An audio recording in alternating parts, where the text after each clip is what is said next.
Coulson's voice cut through the tension, while Whitehair's vanishing act stirred chaos. The real mission was seizing control of the Ark, a spaceship centuries beyond Earth tech. Fury agreed.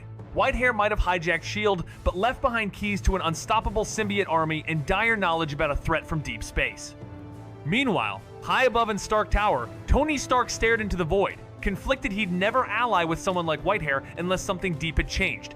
And change he had, empowered with nanotech, magic, and painful truths about his past all gifts from the same ruthless figure. At Xavier's school, panic erupted. The world below spiraled into confusion without Whitehair's shadow to giddy or control it. But while Earth unraveled, Alex Locke took one bold leap through the cosmic junction into an entirely different universe DC. Under Gotham's haunted skies, the game was just beginning. Smog forever strangled Gotham's skyline, a rotting tomb of steel and sin where sunlight dared not tread in crime, as always, thrived like vermin in its shadows. But today, the city met its match. Across infinite timelines, a figure tore through dimensions and landed in this decaying nest of vice. If fate dealt bad hands, Gotham just got the Joker.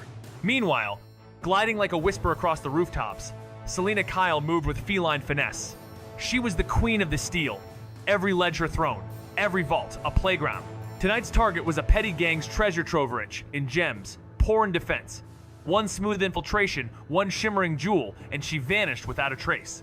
But as she slinked back through the smog-cloaked maze, something shifted in the night air unexpected. Unwelcome.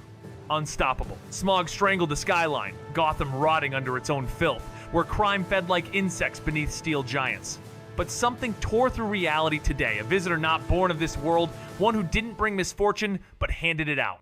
Somewhere above, Selina moved like a whisper, a living shadow with claws, her target clear, jewels locked behind arrogance and poor planning. The job was clean, perfect.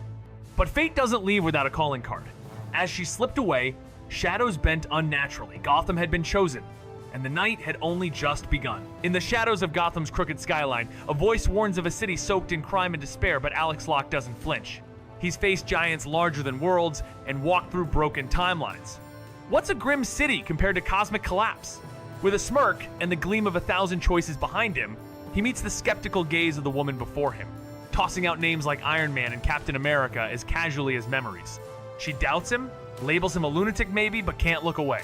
There's something unreal about his presence, something threaded with mystery, like the ghost of a multiverse whispering behind every word. Do you like this personality? She didn't want trouble, so she played it straight.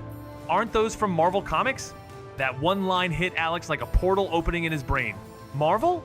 Then this place had to be DC. But was it comic canon or the movie mix-up? Instinct told him movies. Either way, Alex rolled with it. He spotted a sleek woman easing toward the shadows and flashed a charming grin. Miss, I'm new around here. Could use a little help finding my footing. Mind if I crash at your place for a bit? I'll make it worth your while. And just like that, a shimmer of gold and priceless gems danced in his hand. The woman eyes wide, morals paused and nodded faster than a speedster on espresso. Sure, stay as long as you want. Alex could barely hide the smirk curling on his lips. First contact in the DC universe. And it's Catwoman. Jackpot. Still reeling from a battle that shook the cosmos, Alex drenched in energy harvested from a celestial and 3 ancient stones soapens his system panel to a cascade of upgrades. His power skyrockets as template fusion hits 47%, unlocking the mysterious skill. Unknown Wings Colorless, a phase energy marvel promising overwhelming might. With each absorbed pulse, his arsenal grows, and a familiar technique evolves. Imaginary Technique Purple hits level 3, fusing blue and red into a blade that slices through space itself, now refined with precise control and deadly elegance. Meanwhile, a young heroine, still fresh and unrecognized without her signature suit, exchanges her bed for the couch after trading her room for a bag of gems. Surrounded by the soft remnants of her presence, Alex sharpens his skills, gears up, and prepares for what's next. Alex refines his control over the skill. Purple, shaping it into millimeter, thin wires capable of precise cuts and adjusting its power to avoid unintended effects. Each skill surpassing level 3 marks a major evolution, yet his true focus remains on increasing the template fusion rate. Unlike individual skills, the template offers a foundation for unlocking greater power, and once fully fused, grants total mastery beyond system limits. While he ponders the potential of future templates, a woman in a towel walks in, forgetting she now has a guest. Their eyes meet, tension fills the room, and even she feels the weight of the awkward silence. In a crackling splash page, if the man standing before her weren't cloaked in mystery and holding the title of her elusive benefactor, Catwoman would have dropped him without hesitation. But instinct told her to hold back Gotham, taught her never to move without knowing the whole game. Looking like a mirror image of a femme fatale, she didn't scream, didn't flinch, she glared, fierce as ever. Towel clutched tighter, she shot him a deadly look. "Mister, have you stared long enough?" Most would have backed off, but not him. This man played by no one's rules but his own, eyes lingering with shameless ease. Of course not. Beautiful scenery is hard to ignore. Her claws didn't come out, but the message was clear. Then he dropped a cosmic bomb. "I just arrived in this universe. How about becoming my secretary?" She didn't blink. Impossible. Batman? Not even close. In a straight-up duel, not even Catwoman would break a sweat. But fairness? That's a myth when Batman's involved everyone knows he rewrites the rules. As Catwoman prowled for clues, Alex locked in on a new trail. Draped over him like shadow and silk, Catwoman whispered her findings. Lois Lane was on her way to meet Clark in the countryside. Superman's chapter was ticking into motion. Still no sign of Cyborg or Themyscira, but she uncovered a name whispered beneath Sicilian Tide's Aquaman. As her report ended, Alex nodded, gears already turning. Kryptonians were about to step onto the stage, and this was the only window to catch them before the plot turned superhuman. Cyborg's absence didn't rattle him. He'd expected ghosts. Is this conversation helpful so far? Batman? Please, unless it's face to face, even Catwoman can take him down with ease. But in a straight up brawl? Not even Alex bets on him winning. Everyone knows the rule. Batman never loses a fair fight. That's cosmic law. While Catwoman prowled for secrets, Alex finally sniffed out a lead. Draped over him like a velvet shadow, Catwoman whispered her report. Lois Lane's headed to the countryside to interview Clark, kicking off the Superman arc. No sign of Cyborg or Themyscira, but someone in Sicily locals called him Aquamanke and breathe underwater. That's their guy. Alex nods. The clock's ticking. Kryptonians are about to step on stage, and he knows this is his one shot to make a move. Cyborg's absence? No shock there. Even Batman, the so-called Dark Knight, didn't stand a chance. Catwoman could outmaneuver him unless it came to an outright brawl, and even then, Alex admitted he'd lose fair and square. But hey, when does Batman ever lose a fair fight? That's like rewriting gravity. As Catwoman slipped through the shadows, piecing together the puzzle, she finally curled up next to Alex, her cheeks glowing, her voice barely above a whisper as she revealed her findings. Lois Lane was heading to the outskirts of Metropolis for an exclusive with Clark, the Man of Tomorrow, setting the stage for the arrival of the Kryptonian saga. No signs of Cyborg, and Themyscira remained hidden beyond the mists. But in the coastal depths of Sicily, a man known to swim among legends, Aquaman, surfaced as the likely candidate Alex sought. "Well done," he said, gears turning in his mind. This was it, the last chance before the godlike tides rose. Cyborg's absence didn't surprise him. Some ghosts don't want to be found. He might not be Cyborg yet, or maybe he's just lurking in the shadows, waiting for the right moment to strike. Either way, tracking him down was like trying to catch a ghost in a hurricane. If he was after the mother boxes, Atlantis and Themyscira were the obvious targets, but Atlantis was Alex's pick. Its secret undersea fortress easier to pinpoint on the map. And when it came to resistance from the Atlanteans, the White Devil didn't give a damn. Days later, NASA's rescue satellite picked up a freak anomaly. Some bizarre signal screaming out of Ellesmere's frozen wasteland. Soldiers deployed into the Arctic hellscape, an endless kingdom of ice and death where the cold itself was a predator. Buried beneath the blizzard, they unearthed something that shouldn't exist in alien craft, pulsing like the heart of a Kryptonian battery, calling out to whoever dared to listen. As the frozen night deepens, she defies the warnings and steps into the icy unknown, camera in hand, heart pounding against the chill. Through the mist, a lone figure stirs a humanoid shape, walking steadily through the frostbitten dark.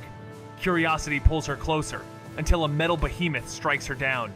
But just as danger peaks, a silent storm arrives. A man cloaked in a shredded hoodie, unfazed by the negative 40 degrees Celsius winds, dismantles the machine with ease. Trapped beneath layers of ice and fear, she realizes no one can hear her scream. If this stranger chose violence, it would end here.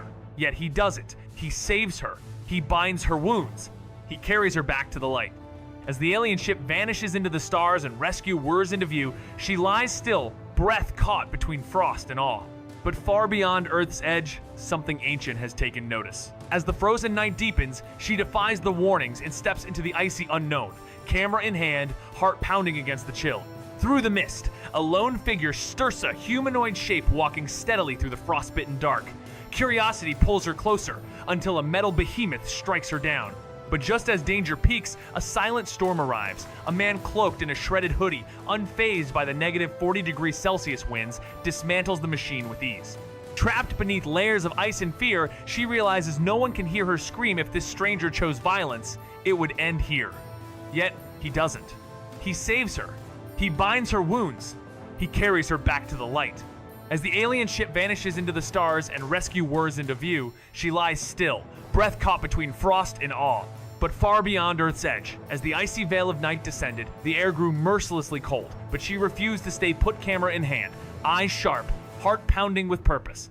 Soldiers warned her, but she moved anyway, driven by something deeper than duty. That's when she saw it, a silhouette, distant, not quite human. She followed, breath freezing, midair until metal struck. A machine attacked, cold and mechanical, but then he arrived. Not with a bang, but with silence and impossible calm. Amid negative 40 Celsius, his shredded hoodie flapping like a banner of defiance, the man faced down the threat and crushed it. No trembling, no fear, just presence. She was hurt, bleeding, and he, this stranger from nowhere, patched her up and carried her from the depths. Above, the spacecraft vanished into the stars. Below, she lay on the ice, barely conscious until the chopper lights found her.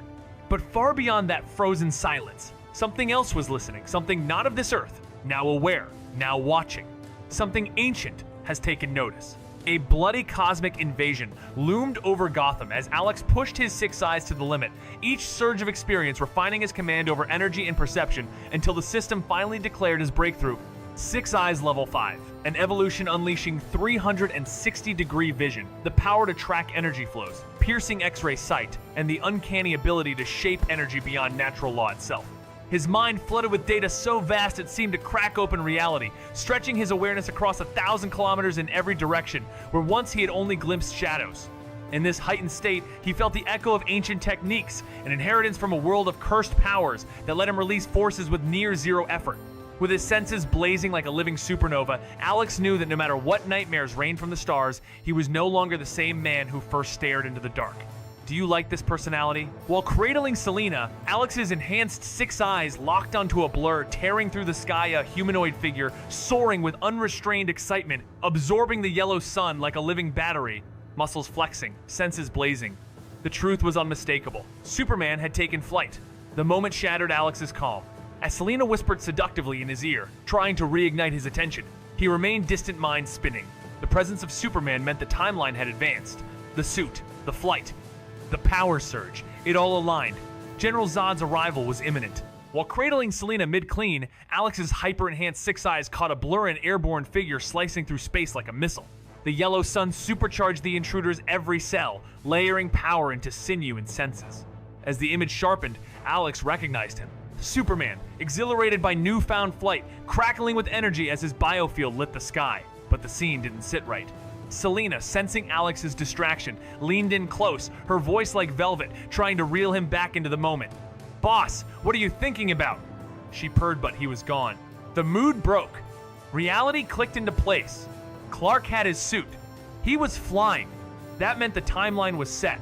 And with it, the storm to come, General Zod was on his way. With the Black Zero event about to erupt, Alex's so-called batteries were en route as he reached out to pinch Selena's cheek, his fingers lingering before he stopped himself from pressing his lips to hers, settling for a soft kiss on her forehead instead as he murmured, "Selena, I'll reward you. Later we've got work to handle."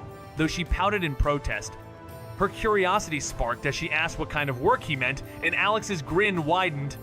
"We're gonna catch some aliens to power up Kryptonian batteries, the most coveted energy source in the universe." Days later, as a colossal ship descended through the clouds and hijacked every screen with a flickering figure demanding Kal-El, Clark joined the military to board the Kryptonian vessel and uncover General Zod's ruthless plan to terraform Earth into a Kryptonian stronghold, a transformation that would annihilate humanity unable to survive the new alien world. Clark couldn't take it anymore. He and Lois bolted back to Earth, only to find his mother taken by Kryptonians. Without hesitation, he launched into the sky, blazing toward the danger.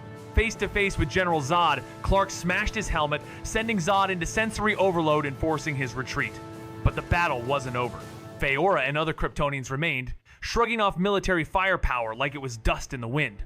Even Superman began to falter under the relentless onslaught. From the command post, the general watched in grim silence until two mysterious figures strolled through the chaos, untouched by fire or steel. Soldiers, zoom in. Who are they? Alex strutted onto the war-torn plane, nanotech symbiote swirling and morphing into a crisp white polo as he slid mirrored shades over his eyes, fixing his hungry stare on the Kryptonians tearing the horizon apart. Selena hovered beside him, her own suit flickering with tension, voice quivering as she gasped, "Boss, can we even capture them? They're monsters!" But Alex just wiped invisible drool from his lips, eyes gleaming with ambition as he purred, "Selena, have some faith. This symbiote holds a fraction of my power, enough to drop an average Kryptonian." And with a confident tap to her chest, he sent a surging storm of energy roaring through her suit, igniting her senses as she moaned softly, her veins crackling with raw force, fists clenching while the chaos ahead seemed to slow to a crawl, every towering Kryptonian suddenly small in the wake of her unstoppable new strength. He had never faced opponents who mirrored his own strength. His victories were built on overwhelming numbers, not equal footing. So when two Kryptonians attacked in tandem, exploiting his every weakness, Clark was forced into a clumsy, instinct-driven defense. The male struck with fury, perhaps envious of Clark's larger frame, landing blow after blow until Clark's body swelled from the impact, even through his armor. But Farah, captivated by the impressive young warrior before her, momentarily faltered, her assault softened by conflicted emotions. Just as Clark seemed cornered, a blur of motion shattered. The rhythm Farah was launched by a powerful punch. Her chest compressed into a dramatic fold, leaving her stunned and visibly altered.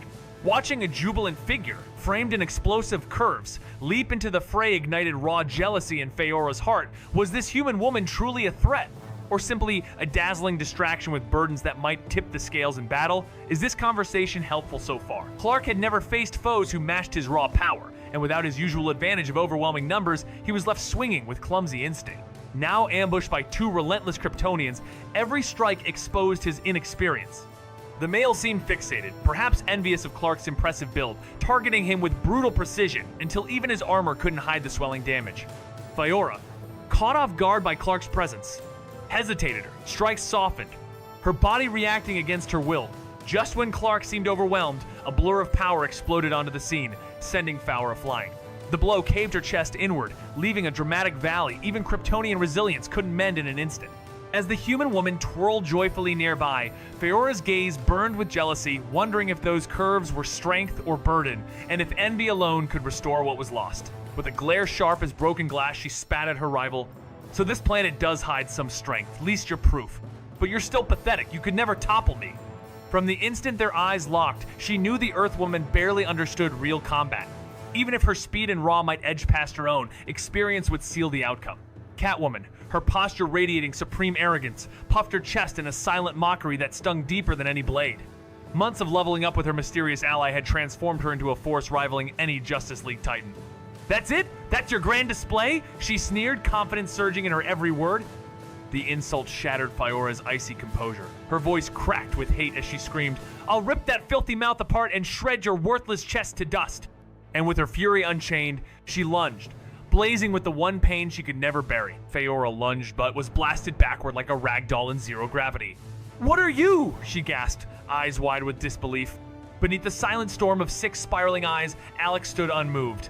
His symbiote couldn't siphon his true power, but what little he granted it just a taste was devastating. Right now, it held a fragment of LV5 energy absorption, and with Alex's boost, that sliver turned Catwoman into a walking energy vacuum. Sunlight, shockwaves, didn't matter. Feora's strikes landed like whispers against steel. Her strength? Outmatched. Her speed? Irrelevant. Catwoman broke through her defenses like glass, calm and lethal. Nearby, Clark was locked in his own brawl. But with Feora down, the tide turned. Alone, the other Kryptonian faltered, giving Clark the upper hand. Feora rocketed backward the instant she made contact, her disbelief ringing out. "Why is your physique so strong? Who are you?" But Alex stood unshaken. His 6 eyes, glowing with calculated control, rendered any symbiote powerless to extract his inner abilities unless he allowed it. When he did, only fragments could be stored, and even that was overwhelming. Yet, supercharged by Alex's energy, the symbiote could briefly tap into astonishing force. Right now, it channeled LV5 energy absorption shared with Catwoman enough to utterly dominate the Kryptonian threat. Catwoman pulled in solar flares and shockwaves alike, shrugging off Feora's strikes while landing devastating blows of her own. Feora, once a menace, was outclassed in raw power and resilience. Meanwhile, Clark's own battle tipped in his favor as his foe faltered without backup. Clark Kent, I know exactly who you are, the one who unleashed the invaders upon us, and believe me, I won't tolerate it happening again. Clark's eyes widened in disbelief as he faced the Dark Knight himself, the hero he respected for that ironclad no-kill code echoing his own ideals. But the Batman standing there wasn't just a man in a mask. He radiated an impossible force. As if reading Clark's shaken thoughts, the caped figure's voice dropped to a grave rumble. Your view is too limited. Power has more than one door. Platinum kryptonite exists an element that forges mortals into Kryptonians. And beyond that, I took a serum charged with the power of 1,000,000 stars, granting me strength beyond your imagination. Clark's heart hammered Kryptonians, drew their might from the yellow sun alone, so what could someone fused with 1,000,000 blazing stars truly become? Without sparing Superman another look, the man now revealed as Alex advanced toward the writhing Kryptonian warrior. See, Alex grinned as the battered Kryptonian struggled to stand, then crushed him with a seismic stomp that split the earth like glass under pressure. Cracks exploded outward, the ground cratered beneath the blow, and the Kryptonian's vision swam as he hovered on the brink of blacking out. Dissatisfied, Alex dialed up his energy and slammed down again, the crunch of bone and rupture of soil echoing like thunder until the warrior collapsed, limp and fading. Dragging his fallen opponent behind, Alex turned just in time to see Catwoman saunter over, victorious and exhilarated. Charged by the thrill of battle and knowing exactly who had made her stronger, she pressed a kiss to his armored chin. Boss, how did I do? She asked. Very well. I'll reward you when we get back, he replied as a faint blush colored her cheeks. With one last glance at Clark, Alex opened a portal and vanished, leaving only dust and awe behind. Clark froze, eyes wide, as a swirling portal erupted from nowhere, spitting out 2 Kryptonian Titans only for them to get flattened in seconds. So this is the power of 1,000,000 stars? Terrifying. Across the world, the chaos in Smallville streamed live, but the instant the caped Crusader and his feline partner hit the scene, the crowd went wild. Batman is so cool! I've never admired someone so much. Catwoman stealing the spotlight. Look at that alien woman lose her mind from envy. Wait, Batman's not just some guy in a suit. I thought so too, but he's clearly the real god among men. And far away, nestled in Gotham's leafy hills, inside a manor carved from mystery and legacy, Bruce Wayne stands in his kitchen spoon in hand, breath stolen, motionless shunted by what the world just witnessed. In a chilling moment before the screen, Bruce Wayne and his loyal butler stare in stunned silence as a mysterious figure in a cape appears on television claiming to be Batman. Confusion grips Bruce's mind as he mutters, "You are Batman, so who am I?" Alfred, uncertain and cautious, gently probes, "Sir, I'm not an insider. You can tell me anything." But Bruce, nearly choking on his meal, retorts with disbelief. "Alfred, I've been in Gotham this whole time. That's not me." Meanwhile, in the heart of Gotham's darkest shadows, the Joker watches the same broadcast with a twisted fury in his eyes.